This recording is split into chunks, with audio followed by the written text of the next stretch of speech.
Halo, Assalamualaikum sahabat sosial S5. Bertemu lagi dengan kami yang selalu setia menemani kalian semuanya dalam cerita yang selalu bikin kita bahagia, ceria, cemas, sedih dan kadang bikin kita emosi. Sendirian di rumah bukan hal baru bagiku. Tapi kali ini berbeda. Ada sesuatu pada adik ipar suamiku.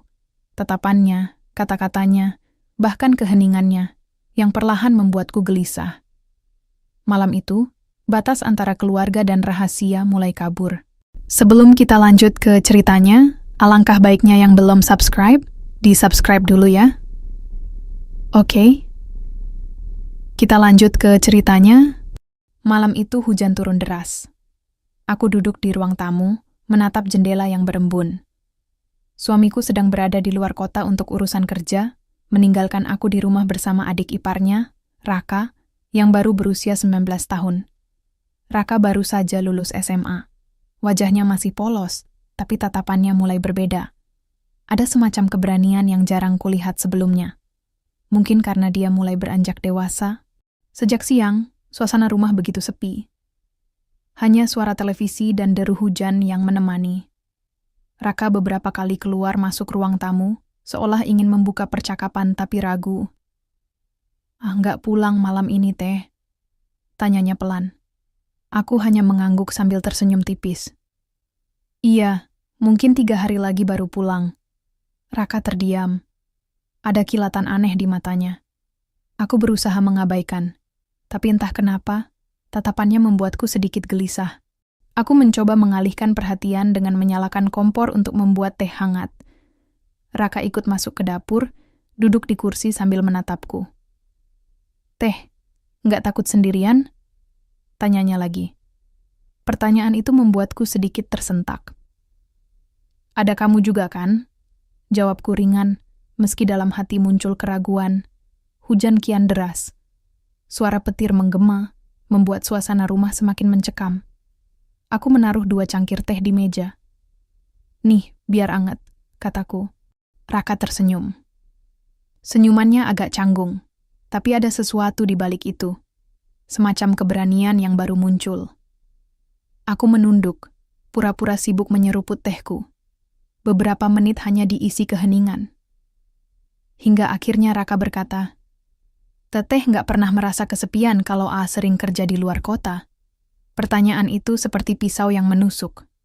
Aku mencoba tersenyum, padahal hatiku memang sering merasa hampa. "Biasa aja, sudah terbiasa." Tapi wajah Teteh sering kelihatan sedih, balasnya cepat. Aku terdiam. Bagaimana mungkin seorang anak yang baru beranjak dewasa bisa membaca perasaanku dengan begitu jelas? Aku menatapnya. Sekilas, wajah Raka mirip suamiku waktu masih muda. Hanya saja, sorot matanya lebih berani, lebih tajam. Aku buru-buru mengalihkan pandangan. "Udah malam, kamu tidur aja." "Besok kan ada kegiatan," kataku, mencoba menutup pembicaraan. Tapi Raka malah menggeleng. "Aku nggak bisa tidur kalau hujan deras gini. Takut petir," jawabnya jujur. Ada nada manja dalam suaranya. Sesuatu yang membuatku antara ingin tertawa dan waspada. Kami kembali duduk berhadapan. Suasana hening, tapi justru keheningan itulah yang paling menegangkan. Aku bisa mendengar detak jantungku sendiri. Lalu tiba-tiba listrik padam. Rumah mendadak gelap gulita. Aku refleks menjerit kecil. Raka langsung mendekat. "Teteh nggak apa-apa." Aku mengangguk gugup. Tapi dalam gelap aku bisa merasakan jarak kami begitu dekat. Napasnya terasa. Degup jantungnya nyaris sama cepatnya denganku. "Tenang, aku ada di sini," ucapnya pelan. Suara itu terdengar begitu serius, seolah ia ingin meyakinkan bahwa aku tidak sendirian. Aku mencoba menenangkan diri. "Ambil lilin di dapur ya." Untungnya, Raka segera berdiri dan menyalakan lilin. Ruangan kini diterangi cahaya temaram yang justru membuat suasana makin aneh. Dalam cahaya redup itu, wajah Raka terlihat lebih dewasa. Ia menatapku lama, seolah ingin mengatakan sesuatu tapi menahan diri. Aku menegakkan badan, berusaha menjaga wibawa. "Kamu harus ingat, aku ini istri kakakmu," kataku tegas. Meski suara sedikit bergetar, Raka menunduk. Wajahnya memerah. Maaf Teh, aku nggak tahu kenapa kalau sama Teteh rasanya pengen selalu ada di dekat Teteh. Hatiku bergetar. Ucapan itu jujur, polos, tapi juga berbahaya. Aku harus mengendalikan keadaan. Kamu masih muda, jangan aneh-aneh. Ujarku sambil berdiri. Raka mengangguk pelan, tapi aku tahu hatinya tidak semudah itu untuk berhenti. Aku melangkah ke kamar, mencoba menjauh. Namun sepanjang malam, bayangan tatapan Raka terus menghantui pikiranku. Aku memejamkan mata, tapi dada terasa sesak. Di satu sisi, aku merasa bersalah pada suamiku. Di sisi lain, ada ketakutan. Bagaimana jika Raka semakin berani besok? Malam itu aku sadar, tinggal serumah dengan adik ipar yang sedang mencari jati diri adalah ujian besar. Bukan hanya soal menjaga rumah, tapi juga menjaga hatiku sendiri. Dan aku bertanya-tanya dalam hati, apakah besok semua akan tetap sama, atau justru makin rumit? Pagi harinya, sinar matahari masuk lewat celah tirai kamar. Aku bangun dengan perasaan tidak tenang. Bayangan tatapan Raka semalam masih jelas di kepalaku. Aku turun ke dapur, mencoba menenangkan diri dengan menyiapkan sarapan. Tapi begitu aku menoleh, Raka sudah berdiri di pintu, menatapku dengan wajah segan sekaligus. Penuh rasa ingin tahu. Pagi Teh, sapanya pelan. Nada suaranya berbeda, lebih hati-hati, seolah takut salah bicara. Aku berusaha bersikap biasa saja. Pagi, sarapan dulu ya. Aku buatkan telur sama roti. Kami duduk berhadapan di meja makan. Suasana hening, hanya terdengar suara sendok beradu dengan piring. Tapi justru keheningan itu yang membuat suasana terasa menegangkan. Teteh marah sama aku? Raka tiba-tiba bertanya. Aku terdiam sebentar, lalu menggeleng. Enggak, kenapa harus marah? Dia menunduk. Soalnya semalam aku kayak bikin Teteh nggak nyaman. Aku menarik napas panjang. Raka, kamu itu adik ipar aku. Kita harus tahu batas. Jangan bikin suasana jadi aneh.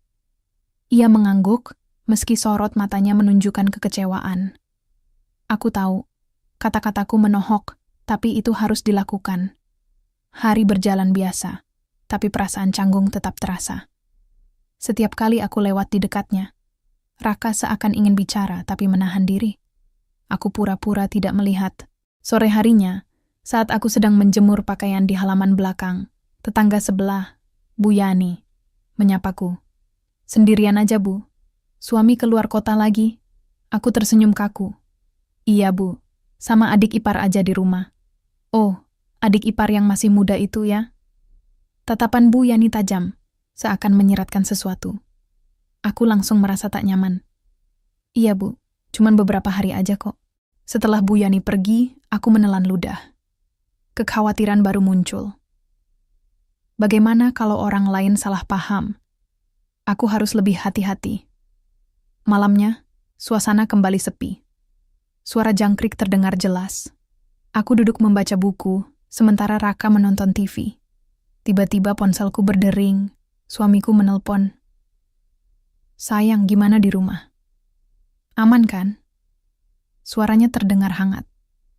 Aku menahan napas sejenak. Aman, alhamdulillah. Raka nemenin. Aku mendengar suara tawa kecil dari suamiku. Syukurlah, jagain kakak ipar kamu baik-baik ya, Rak, katanya bercanda. Raka hanya mengangguk sambil tersenyum kecut. Setelah telepon ditutup, keheningan kembali hadir. Aku bisa merasakan Raka menatapku, tapi aku pura-pura sibuk dengan bukuku. Teh, suaranya lirih. Aku mendongak.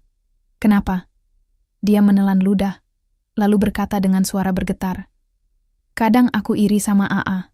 Dia punya teteh yang selalu sabar, baik, dan perhatian. Ucapan itu membuat jantungku berdegup kencang. Aku cepat-cepat menegakkan tubuh. Raka, jangan ngomong sembarangan. Tapi aku serius, Teh. Tatapannya menancap langsung ke hatiku.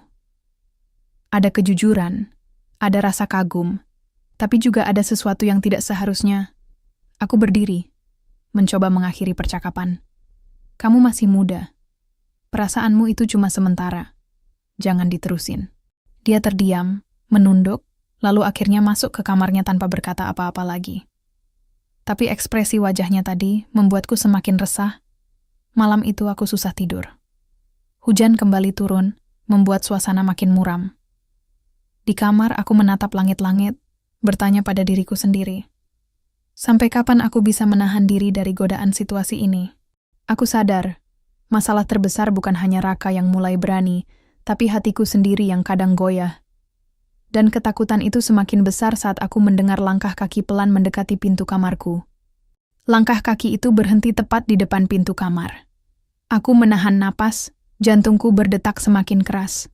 Suasana sunyi, hanya suara hujan yang terdengar dari luar. Teh. Suara Raka terdengar pelan, hampir seperti bisikan. Aku terdiam, tidak menjawab. Pintu tidak dibuka, tapi kehadirannya di balik pintu cukup membuat tubuhku kaku. Aku memejamkan mata, berharap ia segera pergi. Beberapa detik kemudian, terdengar helaan napas berat. Maaf, Teh. Ucapnya lirih, lalu langkah kakinya perlahan menjauh. Aku membuka mata, lega sekaligus cemas. Bagaimana jika lain kali ia lebih berani?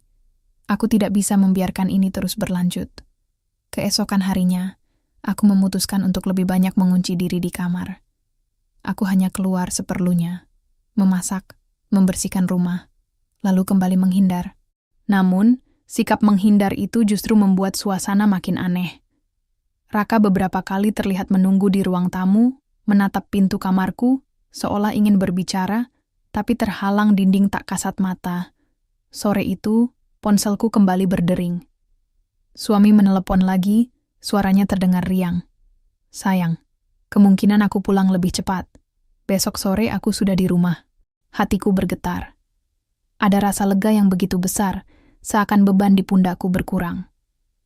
Alhamdulillah, aku kangen, jawabku dengan suara gemetar. Setelah telepon ditutup, aku menyandarkan kepala ke dinding. Tapi di ruang tamu, aku mendengar suara kursi bergeser. Raka juga mendengar kabar itu. Malam pun tiba. Hujan turun lagi, kali ini lebih deras dari sebelumnya. Aku berusaha mengunci pintu kamar rapat-rapat, tidak ingin ada kesempatan untuk gangguan lagi. Namun rasa bersalah menyergapku. Bukankah seharusnya aku bisa bersikap lebih dewasa, memberi arahan, bukan hanya lari dan bersembunyi? Sekitar pukul 11 malam, tiba-tiba terdengar ketukan di pintu. Bukan pintu kamarku, melainkan pintu rumah. Aku terlonjak, merasa aneh. Siapa yang datang larut begini?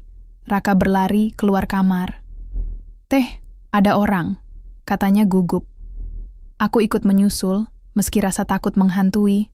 Di balik pintu, suara Bu Yani terdengar. Teh, listrik rumah saya mati.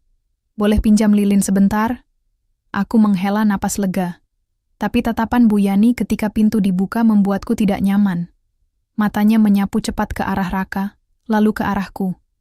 Ada rasa curiga yang jelas tergambar di wajahnya. Ini lilinnya, Bu, kataku tergesa, mencoba menutup pembicaraan. Bu Yani tersenyum tipis, lalu berbalik.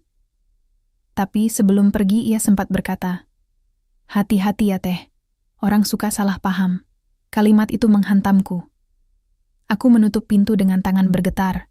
Raka terdiam, wajahnya pucat. Teh, orang bisa salah sangka, katanya lirih. Aku menatapnya tajam. Makanya, jangan bikin keadaan makin rumit. Besok A pulang. Sampai saat itu, tolong jaga sikapmu. Raka mengangguk, meski aku bisa melihat ada luka dalam sorot matanya. Ia lalu masuk ke kamarnya tanpa bicara lagi. Malam itu aku menangis pelan di balik pintu kamar. Air mataku jatuh bukan karena Raka, melainkan karena dilema yang menghimpitku. Menjaga kepercayaan suami, menjaga nama baik keluarga, dan melawan perasaan rapuh yang mulai goyah. Esoknya, aku bangun pagi dengan semangat berbeda. Suamiku akan pulang sore nanti, dan semua beban ini akan segera berakhir. Aku menyiapkan rumah, membersihkan setiap sudut, seolah ingin menyingkirkan semua jejak kecanggungan beberapa hari terakhir. Raka hanya duduk di ruang tamu, menunduk, tak banyak bicara. Ia tampak murung, mungkin sadar bahwa kebersamaan singkat ini meninggalkan jarak yang tidak akan pernah sama lagi. Menjelang sore, aku berdiri di depan jendela, menunggu kabar kedatangan suamiku. Tapi di belakangku, aku bisa merasakan tatapan Raka untuk terakhir kalinya. Tatapan penuh rahasia yang akan terkubur bersama kepulangan kakaknya.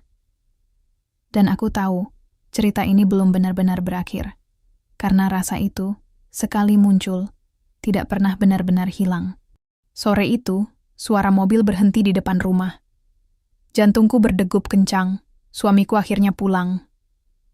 Aku berlari keluar, menyambutnya dengan senyum yang nyaris dipaksakan, berusaha menutupi segala kegelisahan yang menghantuiku beberapa hari terakhir.